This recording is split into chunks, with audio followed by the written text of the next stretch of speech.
चित्रकूट में श्री रघुनाथ जी की सेवा करता है श्री लक्ष्मण जी के साथ। जब श्री रघुनाथ जी पर्णकुटी में विराजते हैं जानकी जी के साथ, तो लक्ष्मण जी के साथ रात भर सत्संग चलता है। अच्छा, एक काम और करते थे कि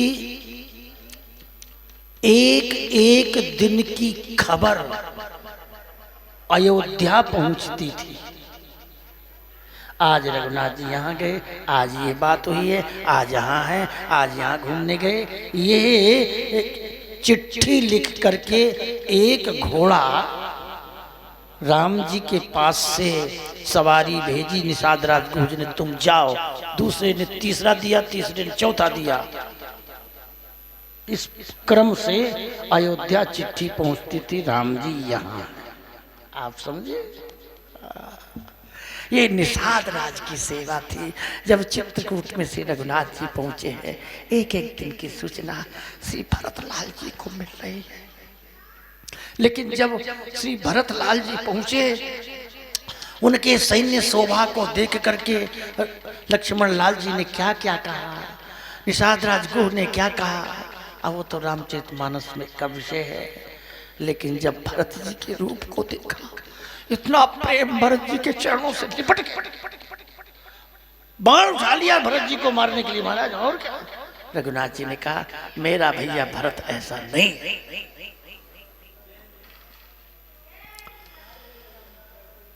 भरत जी ने खड़ा रख दिया, सब कमेटी बैठी, जनक जी आए, सभी आए, सब कुछ हुआ। खड़ा लेकर के भरत जी लौट कर चले जाते हैं अयोध्या। श्री रघुनाथ जी ने सबको भेजा, निषाद राज गुह को भी आज्ञा दी, भैया मित्र तुम हमारे मित्र, आप भी अपने निवास स्थान जाओ। क्या कर क्या सकता है निषाद राज जी की आंखों से आंसुओं की धार बह रही है, खाया पिया नहीं जा रहा। आया अपने निवास स्थान पर आया, रोता रहता है दिन रात, राम राम राम। इतना रोया कि आंसू तो बंद हो गए, खून निकलने लगा आंख से, खून बंद हो गया, मांस के लोथड़े गिरने लगे, अंधा हो गया। सेवकों ने आंख में पट्टी बांध दी, पड़ा रहता है, रा रा रा। ऐसे व्यतीत हुआ है। इसके बाद रघुनाथ जी कहाँ रह रहे हैं, कहाँ जा रहे हैं, क्या घटना घट रही है, कोई सूचना अयोध्या नहीं पहुंच पाती है। रावण मारा गया और महाराज पहले तो जमीन से गए थे, अब आकाश मार्ग से पुष्पक विमान में आए। जो ही निषाद राज गुह, भीलों के राजा निषाद राज गुह का जंगल आया, श्री रघुनाथ जी ने विमान को रोका बाहर गांव के, और कहते हैं हनुमान जी निषाद राज को सूचना दो कि मैं तुमसे मिलने आया।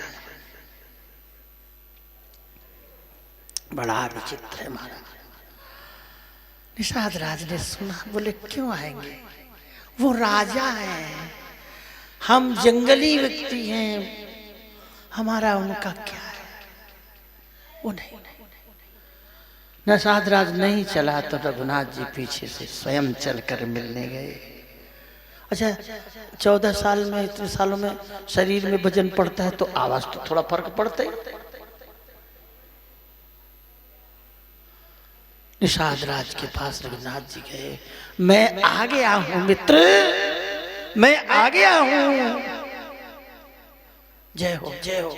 जब वे खड़े हुए तो रघुनाथ जी दौड़ करके निषाद राज को छाती से चिपका लिया, हृदय से लिपटा लिया। निषाद राज वक्षस्थल से लगा और करुण क्रंदन करने लगा, नाथ मेरी आपकी छाती से पहचान नहीं है, मेरी पहचान आपके चरणों से है। आवाज कह रही है मेरे राम नहीं है, छाती पहचान नहीं पा रहा हूं, मैं पहचानूंगा तो आपके चरणों से पहुंचाऊंगा। आप हमें चरण स्पर्श प्रदान करिए, तब मैं पहचान करूंगा कि मेरे राम जी हैं कि और कोई है। श्री रघुनाथ जी ने थोड़ा ढीला छोड़ा है, निषाद राज को चरणों में लिपट गया। श्री ठाकुर जी ने, राम जी ने पीछे से काली पट्टी हो गई थी, खून सना हुआ था, जैसे तैसे गर्म पानी करके उस पट्टी को हटाया गया। श्री रघुनाथ जी ने अपना अमृत स्रावी कर स्पर्श कराया है। परसी पिछाने लपटाने सुख सागर समाने, प्राण पाए मानो भाल भाग लेखी, प्रेम की जू बात क्यों वाणी में समात नाई, अति अकुलात कहो कैसे कहे विशेष। पट्टी खोली, अमृत स्रावी कर स्पर्श कराया है, कमल सरी के नेत्र प्रकट हो गए। यदि भगवान किसी अंधे को आंख देते हैं तो भक्त भी कमजोर नहीं है। भगवान ने श्री निषाद राज गुह, अंधे गुह को नेत्र प्रदान किए, तो श्री कीलदेव जी महाराज ने श्री नाभाजी को, अंधे नाभाजी को, अरे गुह जी के तो आंख के निशान थे, उनके तो निशान मिले ही थे। किसके? नाभाजी के। नाभाजी को आंख प्रदान किया है श्री कीलदेव जी ने, और भगवान रघुनाथ जी ने आंख प्रदान किया है श्री निषाद राज को।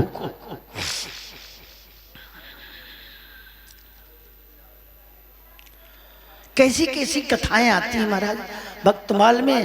प्रसाद अवज्ञा जान के पानी तजो एक नृपति, प्रसाद का अपमान जगन्नाथपुरी राजा के द्वारा हो गया। दाहिने हाथ से प्रसाद लिया जाता है, अब वो जुआ खेल रहा था चौपड़, प्रसाद पुजारी ने कहा ले लो, तो बाएं हाथ से ले लो, बाएं हाथ से लेना अपमान है। पुजारी जी ने दिया नहीं, प्रसाद लौटा ले गए। पीछे से होश में आया मैंने प्रसाद का अपमान किया है तो मैं हाथ को ही कटवा दूंगा। हाथ कटवा दिया महाराज। अब ठाकुर जी ने 12 बजे रात में कहा राजा का हाथ कट गया है, पुजारी प्रसाद लेकर जाओ। पुजारी दोबारा रात को 12 बजे प्रसाद लेकर जाता है।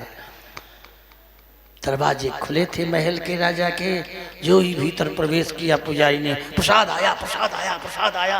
अरे राजा दौड़ा, पर हाय रे ये हाथ तो कट ही गया था, अब ये भी कटवाए देंगे, क्योंकि इस हाथ के चक्कर से ये हाथ कटा, अब ये भी कटवा देंगे। सिर्फ हाथ हिल रहा है, अब क्या करें। तुरंत हाथ प्रकट हो गए, कटे भय हाथ प्रकट हो गए महाराज। प्रसन्नता की लहर उठी। जगन्नाथ जी से पूछा गया महाराज राजा के कटे हुए हाथ को क्या किया जाए है? बोले हमारे बगीचा में बो दो, मरुआ दोना नाम का पौधा होगा, उसके फूल की माला होगी, हाँ, और उसकी पत्तियों की चटनी बनेगी, हम खाएंगे। हाँ, मरुआ दोना नाम का होता है पौधा, बहुत सुंदर चटनी होती है। हाँ? प्रसाद अवज्ञा जान के पान तजु एक नृपति, भक्तमाल की कथा। अरे मामू भांजा तो ऐसे थे, एक थे मामा जी, एक थे भांजा जी, दोनों के वैराग्य हो गया सत्संग से, और रामानंदी संत बन करके विरक्त भाव से विचरण करते हुए दक्षिण के रंग जी के मंदिर में टूटा फूटा मंदिर देखा। बोले लोग अपना घर बनाते हैं, हम भगवान का घर बनाएंगे। पर मंदिर में तो पैसा लगता है, बात में तो बने ना है। अब बाबा जी है कि पैसा कहाँ से आवे। तो किसी जैन परंपरा के महापुरुष के शिष्य बन गए, वैष्णव होते हुए, और इतनी मेहनत जी की सेवा की। उनके मंदिर के भीतर पारस की मूर्ति थी, मंदिर बंद था, मंदिर के ऊपर कलश था, चूड़ीदार कलश, मोटा इतना बड़ा। अब राज मिस्त्रियों से मिले, ये पारस कैसे मिले, मूर्ति में कैसे, यदि कोई समस्या आ जाए तो मूर्ति कैसे संभाली जाए। मिस्त्रियों ने बता दिया, भंवर कली को घुमाकर भीतर घुस जाओ और मूर्ति आ जाएगी। ठीक। मामू भांजा ने जानकारी की, रात को 12 बजे उसको चूड़ीदार कलसा हटाया और रस्सी कमर में बांध के ले गए। मामू भांजा मामा जी के कमर में रस्सी बांध दी, हाथ में रस्सी पकड़ करके, और मंदिर के भीतर कलसे के भीतर घुस गए। अच्छा, कलसा का मुंह छोटा था, पतले थे तो घुस गए।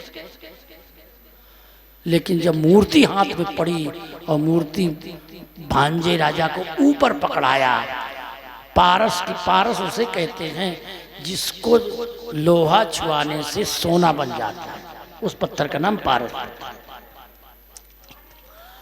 पारस हाथ में आ गया। अब पारस हाथ में आया तो मामा जी प्रसन्न हो गया, अब तो भगवान का मंदिर बन जाएगा। तो छाती फूल गई, फंस गया, निकले नहीं। 12 बजे तो मामा जी बोले, भांजे राजा, बोले जी, बोले कर दो कलम।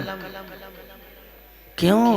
बोले वैष्णव शरीर हो करके धर्म का त्याग किया है और लोग कहेंगे कि महात्मा होकर के चोरी किया है, साधु भेष की बदनामी होगी, भगवान की निंदा होगी, इसलिए शरीर तो चोरी से अपवित्र हो ही गया। पर अब तुम मंदिर बनवाना, बस ये बात। मामा जी चिंता मत करो, जी जान लगा दूंगा। गले को काट दिया, शरीर नीचे गिर गया और सिर पोटरी में बांधकर पारस लेकर के 12 बजे रात में भागते भागते जंगल में कहीं सिर फेंका और जैसे तैसे महीनों पैदल छुप छुपा के चलते हुए रंगनाथ मंदिर में गए। रंगनाथ मंदिर तो मीलों दूर से बना है महाराज। दूर से देखा कि बाउंड्री बन रही है बड़ी वाली, सैकड़ों मिस्त्री लगे हैं। एक मुनीम जी बैठे कुर्सी में, लिखा पढ़ी हिसाब किताब कर रहे हैं और मोहर चलती थी दे रहे।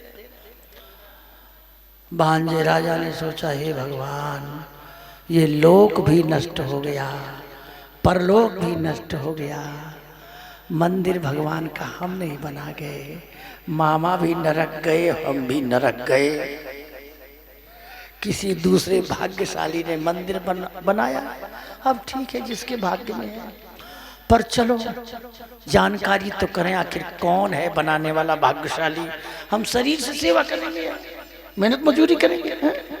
भांजे राजा ने सोचा तो मजदूरों से पूछा, भैया ये मंदिर बनाने वाले मालिक साहब कौन है? मजदूर बोले, नाम का तो पता नहीं है, पर वो अपने को मामा जी कहते हैं। अरे मामा, श्वेत वस्त्र धारण किए, स्वरूप यों कीते हुए हैं, लेकिन सुंदरता की पराकाष्ठा, शरीर में चमक आ रही है, जुर्री बिल्कुल एक भी नहीं। कुर्सी पर मामा जी बैठे हैं। भांजे राजा गए, दूर से देखा तो आंख फटी की फटी। ये सब क्या है? मैं सो रहा हूं कि जग रहा हूं, स्वप्न देख रहा हूं कि प्रकट में देख रहा हूं। दौड़े, भांजे राजा दौड़े, मामा जी के चरणों में गिर गए। मामा जी मैं क्या देख रहा हूँ, उठा के छाती से चिपकाया। बोले चुपचाप, बंदी मुट्ठी लाख की खोल दिया तो खाक की, किसी से कुछ मत कहना, हम जाने कि तुम जानो। अच्छा, बोले क्या बात हुई? बोले जब तुमने हमारा गला काटा तो विमान आया, चतुर्भुज पार्षद रूप में हम बैकुंठ चले गए। जब हम बैकुंठ गए तो नारायण प्रभु ने कहा, अरे मामा जी तुम्हारे मन में मंदिर, मेरा मंदिर बनाने की इच्छा थी, जाओ मंदिर बनाओ जाकर, किसी से कहना नहीं। और हमको, हमारा ये शरीर मलमूत्र का नहीं है, ये मेरा शरीर दिव्य है, देखने में मामा जी से है पर है पार्षद शरीर। पर ये बात किसी को नहीं कहना, हम अब तुम जान। रंगनाथ को सदन, ऐसा भक्तमाल में कहा है। और खूब विशाल मंदिर जो टूटा फूटा था मरम्मत करके बनवाया। तो ऐसे विचित्र विचित्र कथाएं आती हैं। मैं ये सुना रहा हूँ कि आप लोग सोच रहे हैं कि वो त्रेता में राम जी ने आंख दे दी, ऐसा नहीं है। कलयुग में कील देव जी ने दे दी और हाथ भी कट गया। बिहारिन देव जी का हाथ स्वामी जी की कृपा से प्रकट हो गया, कटा कटाया हाथ। कितने ऐसे प्रसंग आते हैं, इनमें शंका संदेह नहीं करना चाहिए। श्री नाभाजी महाराज निमि अरुण,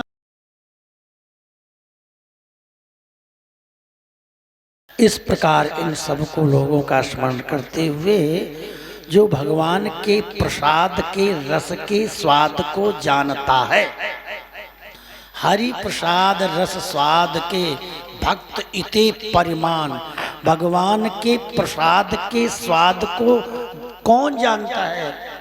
बोले शंकर। शंकर जी ठाकुर जी के प्रसाद माने प्रसादस्य प्रसन्नता, देत प्रसाद प्रेम सो हंसी हंसी, कही कही भगवत दासी। क्या प्रिया प्रीतम कहते हैं, अरे भगवत दासी तू कहाँ चली गई? अपना नाम रटते हैं, सखियों का नाम लाडली लाल रटते हैं। ये प्रसाद है, प्रसन्नता ही प्रसाद है।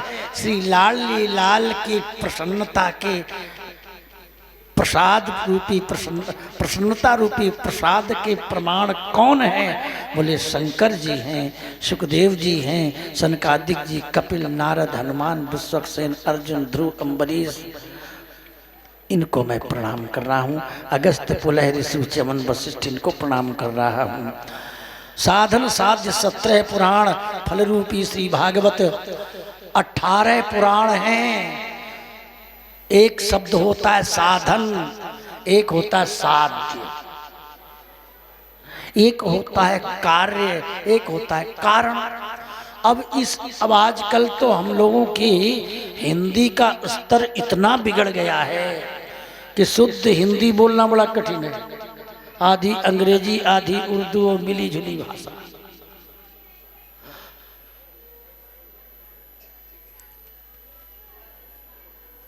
साधन क्या है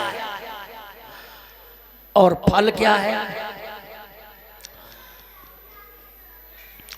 उदाहरण दे दिया जाए। फल है ठाकुर जी की रसोई बनकर भोग लगकर प्रसाद आ जाए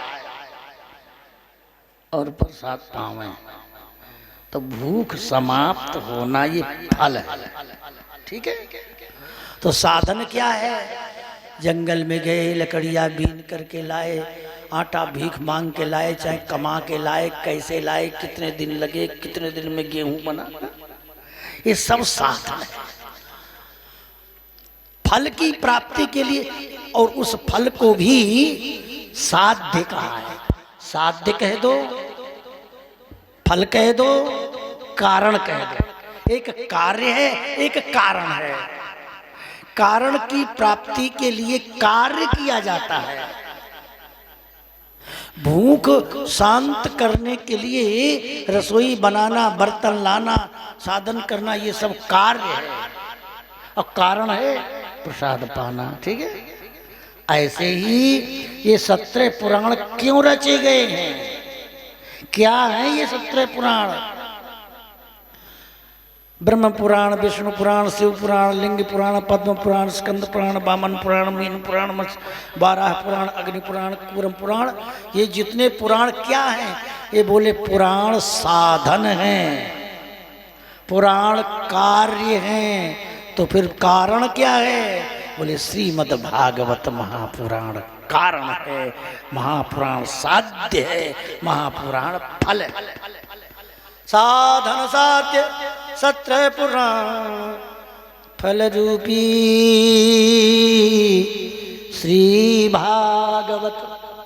अच्छा, भागवत शब्द का अर्थ क्या होता है? सरल भाषा में भक्त, भागवत का पर्यायवाची शब्द भक्त है। जिस ग्रंथ में भगवान के भक्तों की कथा हो, भागवतों की कथा हो, उसे भागवत कहते हैं। पुराण माने पुराने भक्त, सीधी सी बात। 17 पुराण साधन है और फल भागवत है। मतलब क्या है? वेद पुराण, अच्छा, वेदोपनिषदाम सारा जाता भागवती कथा। वेद और उपनिषद का सार है भागवत कथा। वेद उपनिषद सब कुछ है साधन और साध्य है भागवत। क्यों? मनुष्य शरीर मिलना, मिल करके शादी करना, ब्याह करना, पढ़ाई लिखाई करना और नौकरी करना, ब्याह करके बच्चे पैदा करना और गृहस्थ होने के बाद फिर उसको त्याग देना, वानप्रस्थ जाना और फिर साधु बन जाना। तो भैया साधु ही बनना था तो बच्चे ही बन में क्यों ना बन गए?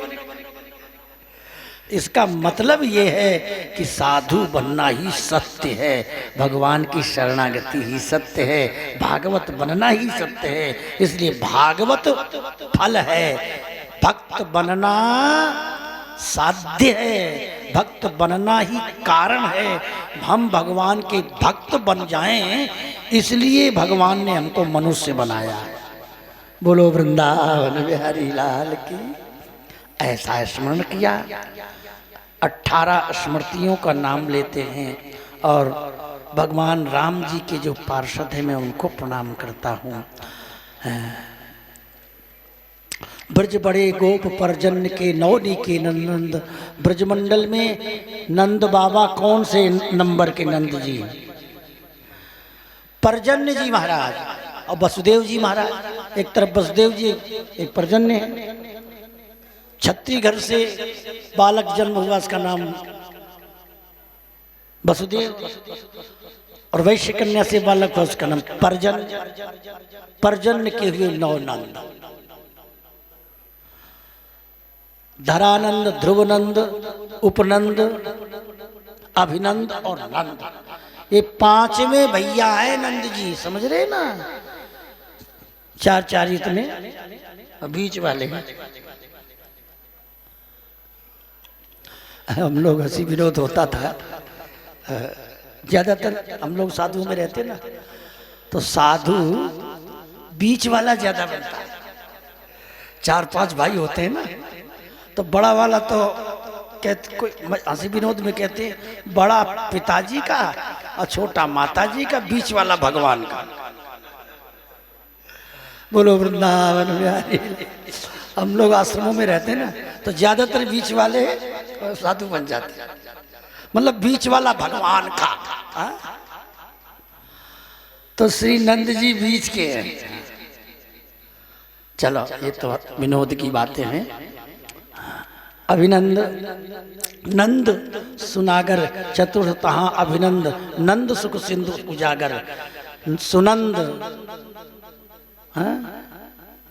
कर्मानंद, धर्मानंद, बल्लभनंद, ऐसे आसपास व बगर के ब्रजमंडल के आसपास गांवों के जो राजा हैं, आजकल की भाषा में प्रधान, मैं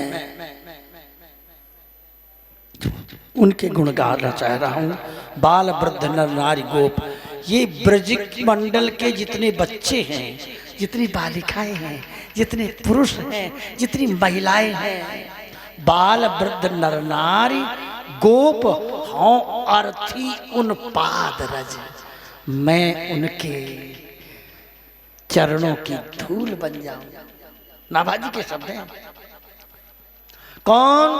बोले नंद गोप उपनंद ध्रुवनंद धरानंद महर जसोदा कीर्तिदा वृषभानु कुंवर सहचरी मनमोदा मधुमंगल सुबल सुबाहु भोज अर्जुन सीदामा। और आगे कहते हैं ब्रजराज सुवन संग सदन बन अनुग सदा तत्पर रहें। श्री कृष्ण के साथ 16 सखा रहते हैं। ध्यान से सुनना ये बात। श्री नाभाजी महाराज वर्णन करते हैं, रक्तक पत्रक पत्रि सबही मन भावे, मधुकंठो मधुवर्त रसाल विशाल, प्रेमकंद मकरंद पयद बकुल चंद्रहास मनसुखा। इस प्रकार से 16 नित्य पार्षद हैं। नित्य शब्द का अर्थ होता है एक सेकंड के लिए भी जो श्री कृष्ण से अलग नहीं होते, उसे नित्य पार्षद कहते हैं।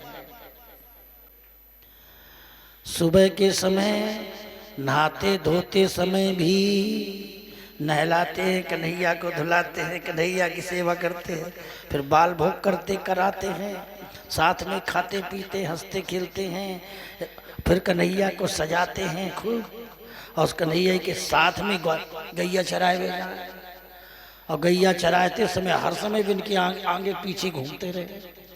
गैया चराए के जब आवे तब भी साथ में, जब शयन को समय हो ब्यारू कर कराए कि जब मैया कन्हैया को सुवायदो की जात का है तो सबरे 16 सखा कन्हैया के शरीर में प्रवेश कर जाए। आप समझ गए मेरी बात? हाँ, ये बात नाभाजी कह रहे हैं। ब्रजराज सुवन संग सदन और वन, सदन माने घर, वन माने जंगल, अनुग माने अनुचर, अनुगमन करें, सदा तत्पर रहे। महावाणी में आया है इच्छा सखी अनूप। ये श्री लाडली लाल की नाक भी सखी है, बुलाक भी सखी है, कुंडल भी सखी है, बिंदा भी सखी है, सब सखी है। उनके आभूषण सखी हैं, सहचरी हैं। और जब श्री जी की इच्छा होती है, लाल जी की लीला करने की इच्छा होती है, तो इन्हीं आभूषणों से सखियां प्रकट हो जाती हैं। अरे भाई, वृंदावन की लीला में तो बंसी भी हित सजनी है, और ये बंसी के अवतार श्री हरिवंश जी हैं। महात्मा भी हैं, सखी भी हैं, और बंसी भी हैं। हाँ, ये आचार्य परंपरा से जो दीक्षित होकर के गुरु मंत्र का अनन्य भाव से भजन करते हैं, उन्हें इन चीजों का अनुभव आज भी होता है। हमें बर गुरु गणेश भय दीनो, जल भरी सूंड फिराए आपनो संस्कार शुभ कीनो, व्यापक पूज्य सखी आचार्य अति ऐश्वर्य प्रवीणो। अंत में भगवत श्री जी कहते हैं, भगवत रसिक लड़े ती लानल ललित भुजन भरलीनो, और अपना आभूषण बना लेते हैं ठाकुर जी श्री जी। अंगूठी अंगूठी के रूप में जब रघुनाथ जी चाहे तो पार्षद बन जाती है। ये भाव यहाँ दिया है, इसलिए ये दिव्य लीला है, और दिव्य नेत्र प्रकट होते हैं उन्हीं से, ये उन नेत्रों से ये बातें देखने का विषय है। इन नेत्रों से तो हम लोग रास दर्शन कर ही रहे, इन नेत्रों से संध्या को रास देखते हैं, श्री जी के दर्शन करते हैं, बाकी बिहारी दर्शन करते हैं, और इसी में से वो निकल पड़ते हैं। दिव्य नेत्र, दिव्य लीला निकलने लगे तो इन्हीं से समझने की बात है। प्रगट से ही अप्रकट निकलता है। यदि प्रगट में श्रद्धा नहीं है तो कहीं अप्रकट कुछ नहीं है, ध्यान रखना बात।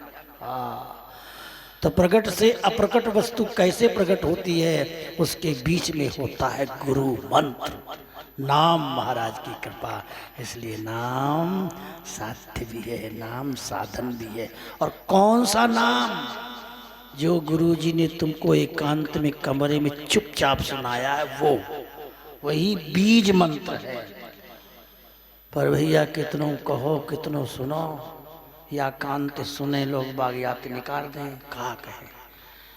तो अपना धर्म होता है साधक को जो सत्य वस्तु कहे ग्रहण करने वाला। कहाँ तक कर रहा है श्री नाभाजी? सप्तद्वीप में दास जे ते मेरे सिरताज, 7 द्वीप 9 खंड में जितने भगवान के भक्त हैं वो सब मेरे सिर के ताज हैं।